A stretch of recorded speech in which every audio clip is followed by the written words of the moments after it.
One quiet afternoon in the science laboratory, a curious student named Luna started at the tiny grain of salt on her desk. "It looks so small," she whispered, "but what's really inside it?" Suddenly, her imagination pulled her into a microscopic journey deep inside the atom.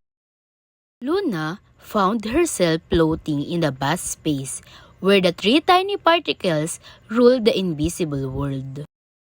The first to greet her was Proton, strong and confident, staying firmly at the center of the atom. "I carry a positive charge," Proton said proudly.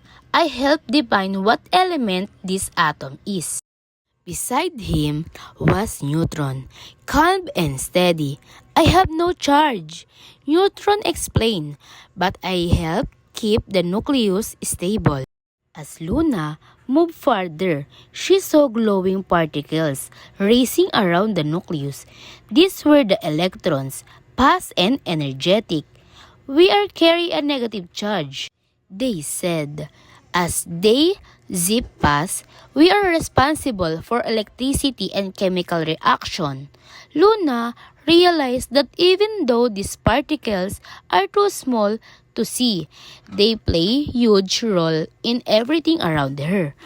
From the air she breathed to the phone she held, in the blink, Luna was back in the laboratory. She smiled, now understanding that matter is made of tiny particles working together. The invisible world inside the atom suddenly felt alive and important.